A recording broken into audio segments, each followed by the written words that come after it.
Good day, everyone. This time I am going to share with you something about a mind-bending games. If you are a teacher, you can make use of these games as a motivation before you start your lesson or during your bonding with your friends. If you want to have games or you enjoy with each other, you can make use of these games. Try to finish watching this video and you will really learn a lot.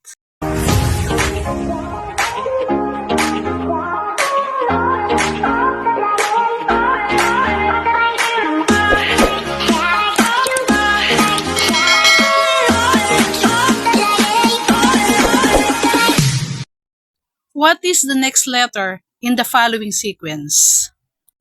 O, T, T, F, F, S, S, blank. The correct answer is E because O stands for 1, T 2, another T is 3, F 4, F 5, 6, 7, and the last letter is letter E, which is 8. What 8-letter word contains only one vowel? The correct answer is strength.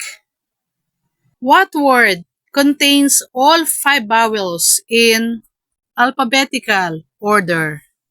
The correct answer is facetious. Letters like A, E, I, O, U are there. What 7-letter word does not contain any of the 5 vowels? And the correct answer is rhythms.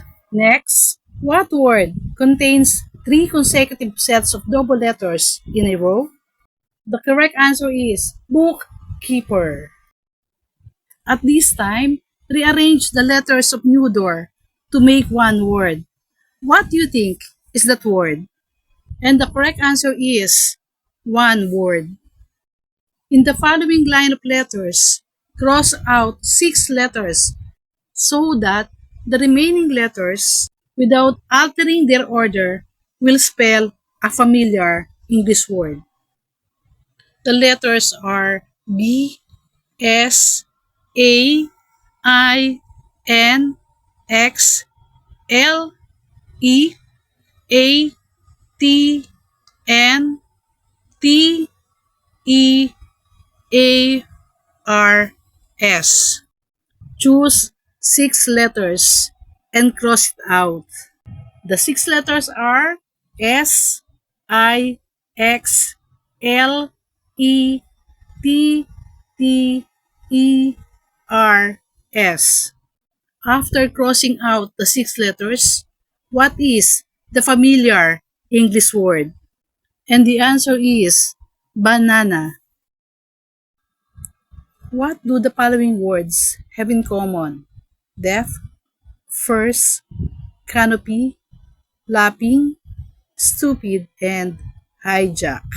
The answer is it has 3 consecutive letters of the alphabet.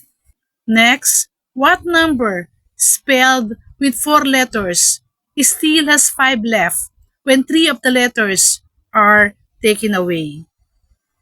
What happened with the word 5 if you are going to take away F, I, and E? And the answer is 5. A Roman numeral 5. Stand I. How will you interpret this? The answer is I understand. What about this one? Boy. How will you interpret this? And the answer is a brighter boy. Another one. Today is Friday. There is the word Saturday and a sun. The answer is a brighter tomorrow. Another one. There are 2 words, mind and matter. Mind is on top and matter below mind. How will you interpret this? The answer is Mind is over matter. Another one, his slash himself. And the answer is he's beside himself. Next one is 0 over MD, BA, PhD. And the answer is 3 degrees below 0. There are letters M, E, A, L. How will you interpret this? The answer is square meal. There is a word puzzle written as F, A, R, E, D, C, E. What is your answer? And the correct answer is red in the page. Another one is T.RN. The answer is no U-turn. Another word, bend on top, draw below. Another draw, another draw. The answer is bend over backwards. The words are rattle, tattle, kettle, battle, mitten, trouble, dibble, ribbon, dubbing. Is there something in common? The answer is these are the words with double consonants. Thank you for watching. Until next time, hashtag a blessed day to everyone.